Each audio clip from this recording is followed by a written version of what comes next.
Hi, and welcome to today's LEC Sports video. As you can tell by the title, this is about my LEC tier list. Just overall some things here.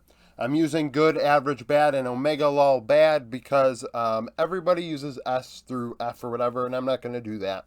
Why is there not great on there? I don't believe there are any LEC teams that are great. Personally, on paper right now, I think FlyQuest is the best Western team.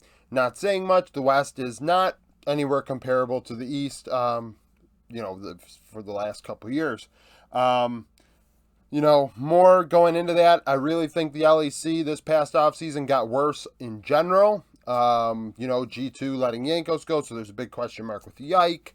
No upset, no Unforgiven. It's just not a situation that I'm not really too hot on the LEC right now. I think they overall got worse in the grand scheme of things. So first things first, we're going to do Astralis here, and they're bad at best. Yeah, they're bad. I think that theoretically, if the reason why, so some people are going to be immediately in the comments, probably before this video is even done, thinking that their opinion is like, and yeah, your opinion matters as much as men. We're all equal. But when you disagree with somebody and you haven't listened to their entire spiel, then really, why should anybody listen to your opinion? Like, if you don't want to listen to why somebody's opinion is the way it is and just want to blurt yours out, well, then no one cares about your opinion either. Like, it doesn't matter. Why even type it? But if you watch this video and you listen to that and you're like, that makes a lot of sense, comment down below.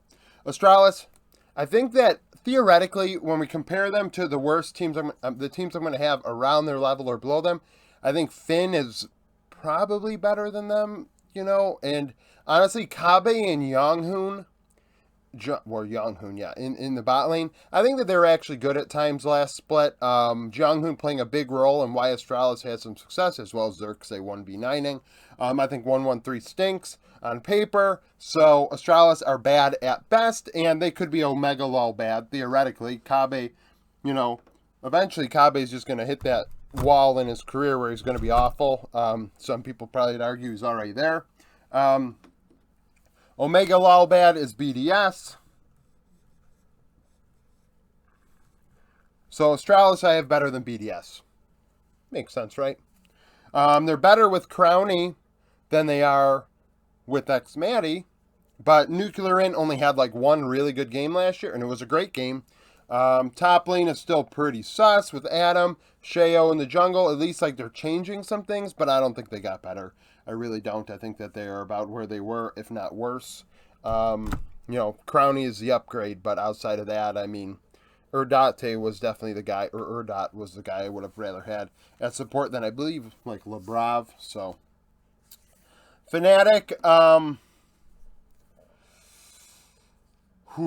Fnatic are average. So I am not.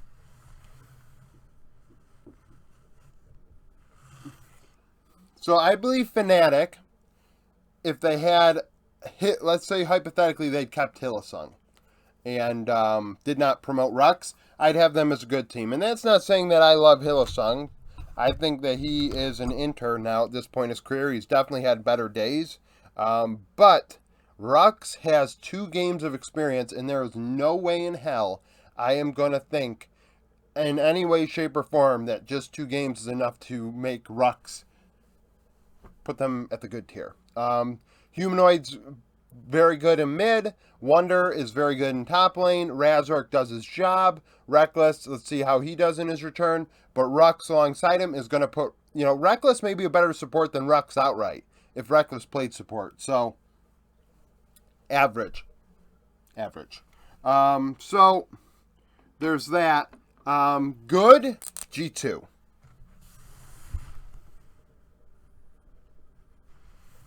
I do think that, Hans Sama is going to be an upgrade over Flakked. In the playoffs, I don't think it makes a difference. Flakked plays poorly. Not poorly, but not great, I guess. Is there a difference? Nevertheless, Hans plays better than Flakked over the aggregate. Hans, we'll see how he does in the playoffs come playoff time, but alongside Mickey X, he should be pretty good. Caps, obviously, is cracked. Broken Blade's good, but Yike in the jungle is a massive question mark. So let's see what happens. Hopefully Caps can help him along, because honestly, that is a massive thing. Like the jungle, I think is such an important role, because you are the facilitator. You got to know when to make things happen, and yeah. So G2's good. Heretics. Oh God Almighty, I don't know.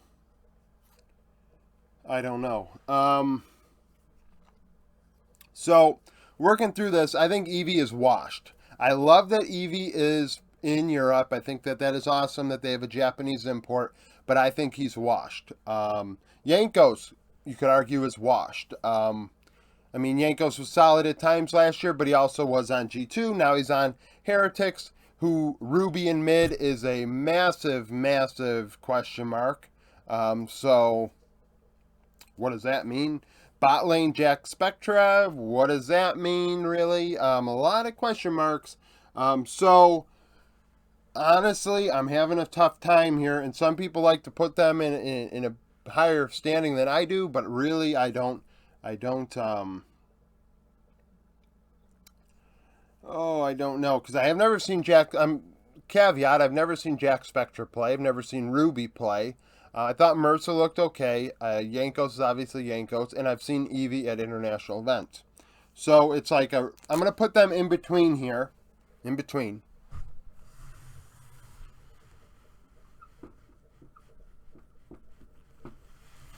And people are going to say, yeah, they're better than Astralis based on, like, I mean, if you've watched a ton of, I mean, you may have watched a ton of Jack Spectra or Ruby, so you can make that case. If you haven't watched them, it's kind of a sus case to make because really you have nothing to go off of. But if you've watched them and you think that they're better or worse, that's more knowledge than me. That's why the question mark's there. I'm not going to play games when it comes to anything else. So they're definitely in there. Right now, I'm hedging my bets on that. Finn and Eevee are going to be pretty close. Yankos is going to be better than 113. Who knows about Ruby and DeJour, but I think the bot lane of Astralis, theoretically, should be better than Heretics. So that's that. Koi. So I'm going to put Koi up here, and I'm...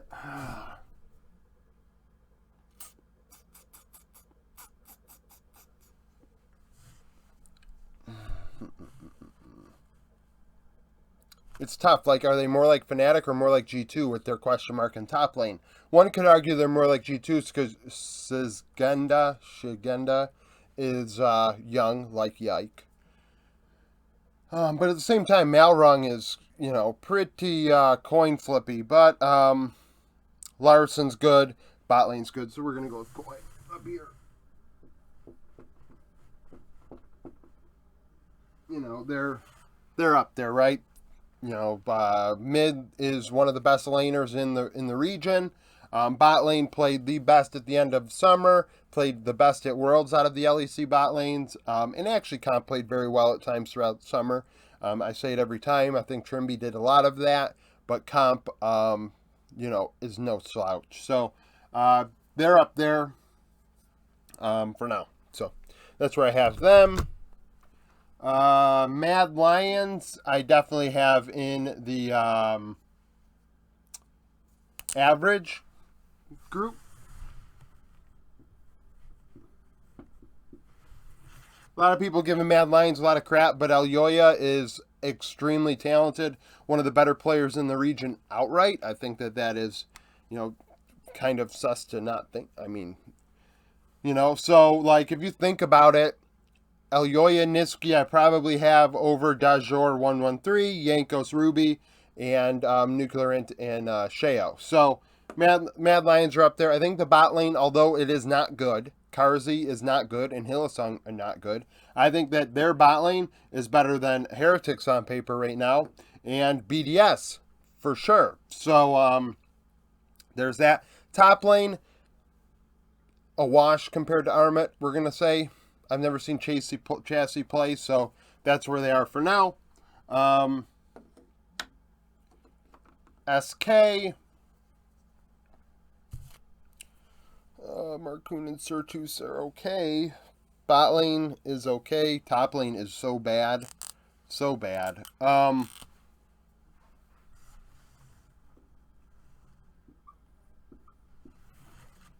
I mean, top lane is so bad. Irrelevant might be the worst top laner in the region. We'll see if he can improve on his summer. But he was so bad in summer. I really, really have a tough time not putting them down in Omega Lol bad because he is that bad. Based on his stats, seeing him play, he was pretty sus. Maybe he can recover. I hope he does. I hope all players do fabulous and win worlds, right? But same time, we gotta be realistic, and he stunk in summer. Marcoon, I think, is a really good player, really creative. Sirtus had at times looked good. I think he's better than Nuclear Int, but at the same time, I don't think Sirtus is a carry by any means. Exakick, massive question mark, similar to Heretics.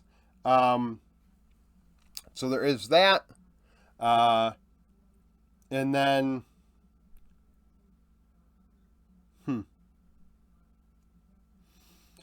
thoughts. So honestly, I'm thinking about it. I wonder.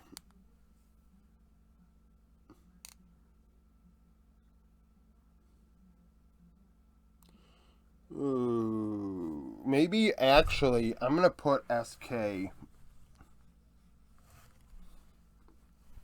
right alongside Heretics.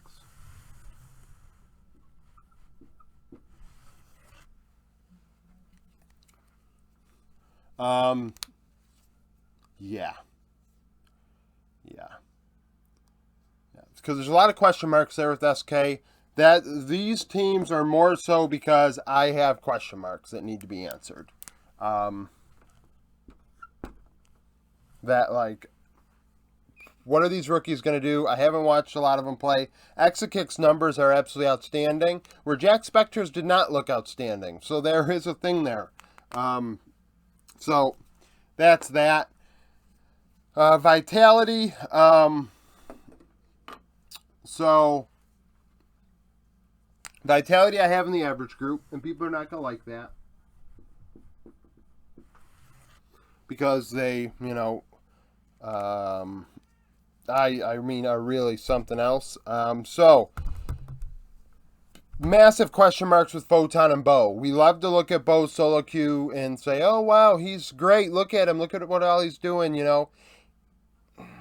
If this is a dog jungler meta for some reason, if whatever the meta ends up turning out to actually be and not what's being played in solo queue, how useful is he going to be? Well, he'll just do this or that. No, that's not how. I mean, unless he's Kanavi, which I doubt you're going to put money on him being Kanavi, so he's not Kanavi. Legally put money on it. The fact of the matter is, he could be extremely talented, or he could be one-dimensional and be very good at carries. That is undeniable that he's very good at carries. He's had a window of time in the LPL that he showcased 1v9 ability. If everything works out for Vitality, they are up here. If Photon ends up being good, they are up there. If Photon stinks, they are down average because Perks and I think Neon and Kaiser are good enough to get the job done alongside Bo. But at the same time, the real difference here between good and average is whether Photon can be good, which I doubt a lot of people that are saying things about Photon, especially that are LEC fans who've actually watched him play. Maybe you have more than a series or something and watched an extended group of window of play, but at the same time, it's a thing. So Vitality in the average group, and then XL as well are going to be in this average group.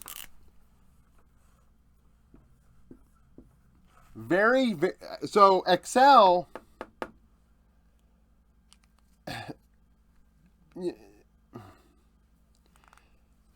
Do I even want them to be average? Just one second. So for XL, the thing is, it's very different than these three, and these two especially. But you've got Rux, massive question mark. You've got Chasey, you've got Photon and Bo, you got Yike, and we have Suskenda and top lane, but XL have no question marks. XL, it's a matter of, can this team fit? Will we be able to get, a complete puzzle with these 5 players that we know a lot about? We know what Odo is, what Xerxes is, Vethio, Patrick, and Targamas. We know what these players are. So it's a matter of figuring out if it can go together and work. I mean, that's the thing. Like, the sum of their parts, like, not like the team, what is it, togetherness for some, like each of the players combined, like of what we know, they're probably like the fourth best team, you know, because really we know what they are. But at the same time, if it doesn't work, if Photon and Bo turn out, Mad Lions, I think, are probably still below Excel. But we'll get into that when we do power rankings and my previews and whatnot. But right now, that's where I have them. I have them in the average category. I don't think that any of those teams are outwardly great right now because there are just too many question marks. And I think that without those question marks, it's it's kind of disingenuous to not acknowledge them. Like, it is what it is. And really, Excel's the only team without question marks in any role, which is really weird to think about. Because we know what they all are. But everybody else has a player that's like, is this person going to turn out? And that's really, really interesting to think. And I think that's why I feel like the LEC has taken like a step back right now, because it's like, okay, what are any of these teams going to be? You know, like we can make assumptions if we have watched a lot of ERL, which you may have if you're an LEC fan, which I have not. So that's the caveat to this. I feel like watching one or two games at EU Masters is not enough to actually gain anything about a player, but nevertheless, it's a thing. So that's it for my LEC tier list video. Thank you for watching. If you liked it, like the video, share it, subscribe to the channel, become a YouTube member, follow me on Twitter, join the Discord, and thank you for watching.